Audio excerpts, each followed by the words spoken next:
Ever get that feeling? Yeah. Like, you walk into a library, right? Yeah. But instead of books, it's like all these feelings, all those emotions, those ones that just never quite found the right words. Yeah, yeah. Well, get ready to browse the shelves because today we're diving deep into the Dictionary of Obscure Sorrows. Oh, John Koenig's project, it's such a brilliant endeavor. Like, it's really amazing how he's crafted this whole lexicon of emotions. It's almost like giving a voice to all those feelings we thought were just ours, uniquely our own. Right. It's like I don't know, he peeked into all the hidden corners of our minds. It was just like, nope, you're not alone. There's a word for that. Mm-hmm. And you know me, I can't resist a good word. So where do we even begin with a dictionary of feelings you never knew you had? Well, I think a crucial place to start is with the power of language itself. Just that ability to name something, to give it a label, can be incredibly validating. And when you're talking about emotions, that validation, Right. really potent. Like suddenly it's not just swirling around in your own head, right? That feeling actually has a place to exist Yeah, out there in the world. exactly. And it can help us actually communicate those inner experiences to others, which is so essential for, well, building empathy and understanding. Think about Koenig's word, sonder. Sonder. Yeah, that realization that every single passerby has a life just as vivid and complex as your own. Okay, Sonder always makes me think about those movies, where they like zoom in on a random face and a crowd and then suddenly, boom, it's like you're thrust into their entire backstory. Precisely. It's a powerful reminder that, hey, we are not the only protagonists walking around. Every single person we encounter, they carry their own narratives, their own joys and their sorrows, their own, triumphs and failures. Almost a humbling thought, isn't it? This whole universe of experience happening all around us that we'll never fully grasp. It is, and yet, at the same time, there's a certain beauty in that realization, don't you think? It can make us feel more connected to, well, to humanity, more aware of just the vastness, the richness of human experience. Yeah, it's like we're all just, I don't know, walking each other home in a way. Okay, now I have to ask about rubetosis because this one, I don't know why, it sends a shiver down my spine every time. Oh, yes. Rubetosis, the kind of unsettling awareness of your own heartbeat. It's a word that captures that feeling of, I don't know if you've ever felt this, but that sudden hyper-awareness of your own physicality, of just how fragile life really is. It's like most of the time we're just so caught up in our thoughts, our to-do list, right? Yeah. You almost forget we have a body. Forget that our heart's beating, our lungs are breathing, that this whole biological symphony is playing on without our control. And then boom, rubetosis hits. You're face to face with your own mortality. And yet it's not necessarily a negative experience, is it? It can be a really powerful reminder to appreciate the present moment, just the sheer, well, improbability of our existence. Right. Like a little nudge from your own body, just saying, hey, pay attention. This is it. This is life happening right now. So we've got Sonder reminding us of the vastness of other people's lives, and rubetosis pulling us right back into the immediacy of our own existence. It's like Koenig is, I don't know, mapping out the entire spectrum of human experience, one obscure sorrow at a time. And those are just two examples from the theme we're calling the power of naming, which explores how language itself can actually shape our understanding of these really complex emotions. It's weird, right? Exploring these words, it's like we're uncovering all these like hidden truths about ourselves, like these universal experiences. And I don't know about you, but I didn't even realize other people felt some of this stuff too. Yeah, I think that's exactly it. We so often feel alone in our emotions, right? But Koenig's work, I think it reminds us that so many of these seemingly strange, feelings, they're actually part of this shared human experience. And it's interesting, he doesn't shy away from, I don't know, the paradoxical stuff, the bittersweet, even the like downright contradictory nature of, well, of just being human. And speaking of contradictory, this next theme, the nostalgia of the unknown, man, it throws me for a loop every time. How can you like miss something you never even knew? It's fascinating, isn't it? But think about how often we like romanticize the past, right? We yearn for that simpler time, even if we weren't alive then.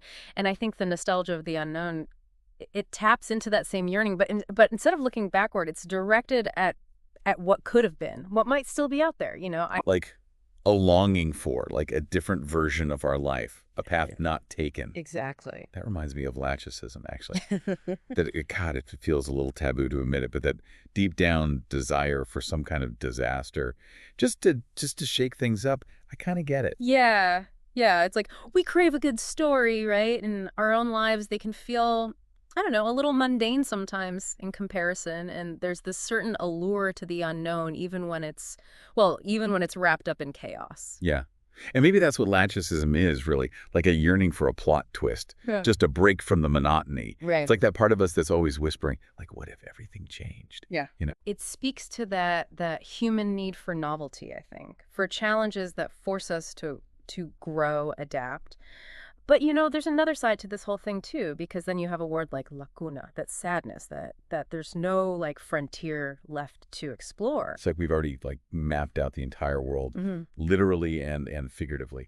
It's funny because we have access to more information than ever before, but it also feels like we're running out of mysteries to solve. Right, that's You know? the paradox. But I still think that this longing for the unknown, ultimately it reflects this very human desire for meaning, for something that transcends the everyday, this desire to feel like we're a part of something bigger than ourselves. And I don't know about you, but sometimes that longing, that search for meaning, it leads us straight to other people, to the messy, the complicated, I don't know, the utterly human realm of relationships.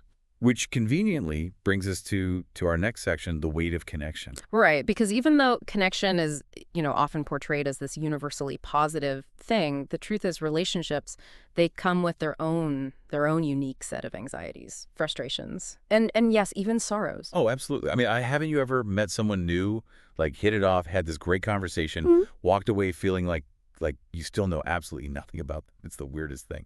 Koenig calls that adrenitis, and it's so relatable. It speaks to the human desire for instant intimacy. Like if we could just bypass all the small talk, all the getting to know you stuff, and just dive right into the heart of a person. Yeah, like fast forward through all the awkward parts and get to the good stuff. Right. But then again, maybe those awkward stages, those are the things that make the deeper connections more meaningful, Yeah, in the end at least. perhaps. Yeah. But it doesn't change the fact that yearning, for that instant connection, it's a powerful feeling. And I think it's even more so in this hyper connected but oddly isolating digital age. And that actually brings us to another word, mal de coucou. I think this one is going to resonate with a lot of people listening. Oh, yeah, this one hits home for me. It's like that feeling when you have like a packed social calendar. You're constantly surrounded by people going to things, but at the end of the day, you still just feel, I don't know, utterly profoundly alone. It's such a good point, and it highlights this really important distinction between the quantity and the quality of our connections, right? Like you can have hundreds, thousands of online friends, but still crave that deep, soul-nourishing connection, the kind that only comes from real, true intimacy. It's like we're hardwired for both, almost. That longing for the unknown and this yearning for deep connection with other people. It's almost too much for one heart to hold. It's funny, right? Because like all these words, it's like they're pointing out all these contradictions of, I don't know, just being human. You know what I mean? Like we want connection, but we're also terrified of letting people in. We're yearning for something more, something different, but then we find ourselves clinging to like, I don't know, the familiar. It's really something. It is. It's this delicate dance, right? This Yeah. balance.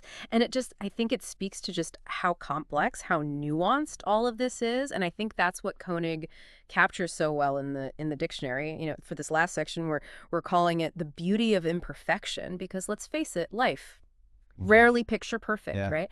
And actually, those imperfections, they often hold a really poignant or really kind of beautiful Well, yeah. quality. It's like that Japanese art that was kintsugi, where they repair broken pottery, but they use like gold to fill in all the cracks. Right. And it's like those cracks, they become part of the art itself. Just exactly. I don't know. I think it's just such a beautiful like metaphor for how our flaws, our imperfections, those things that we try to hide, they actually, I don't know, I think they make us like stronger, more interesting, more human. I agree. And there's a word for this, of course. There's a word for everything. There is. It's canopsia. And it's this eerie but kind of captivating atmosphere of a place that's usually bustling with life and energy but is now totally empty. Canopsia. Yeah. Well, So like imagine like a school hallway right after the bells rung, or an empty theater just after the curtain falls. ooh, yeah. Like you can still feel it, right? Those spaces, they hold a certain energy. Yes, the ghosts of moments past, Mm. still like lingering in the air. It's- And it's a reminder, isn't it, that even the things that seem as so solid, so permanent, so unchanging, it's all temporary. Wow. And, that can be kind of bittersweet, but it can also be, I think, oddly comforting. Because it forces you to be present, I guess. Right, exactly. Like to really appreciate this moment, the fleeting beauty of it all, to really like savor the sound of laughter in a crowded room, knowing that someday it'll fade into canopsia. And speaking of savoring things, we got to talk about liberosis, Yeah. because honestly, who couldn't use a little more of that in their life? Right. Liberosis, that desire to just, I don't know, care a little less, to loosen our Gosh. grip on all the anxieties, all the worries. It's a word that really encourages us to embrace a certain, well, lightness of being, wouldn't you say? Yeah, it's like that feeling you get when you're finally on vacation, and you finally allow yourself to just relax, to just let go of all the to-do lists and just be present. It is. It's like a deep exhale. Yes. And I think it's a reminder that sometimes the best thing we can do, the bravest thing even, is to just surrender to the flow of life, I guess. Trust that things are going to work out even if we don't have it all perfectly under control. That's a really good thought to end on, actually. Is it? Yeah, I think so. So, okay, we've reached the end of our deep dive here into the Dictionary of Obscure Sorrows. And what are we taking away from all this? I mean, for me, it's this. I have this whole new appreciation for how powerful language can be. To just capture those little nuances, the unspoken things about the human experience. Yeah, and I love how you put that because I think these words, they're more than just definitions. I think they're invitations. They invite us to pay closer attention to what's going on inside ourselves, to find a sense of validation in knowing that even our weirdest, most obscure emotions, they're part of this bigger picture. And make us part of something bigger than ourselves. Exactly. And at the end of the day, that's really what it's all about, isn't it? Remembering that this whole human experience with all its messy contradictions, it's a journey that we're all on together. We're all just trying to find our way, one obscure sorrow, one unexpected joy at a time.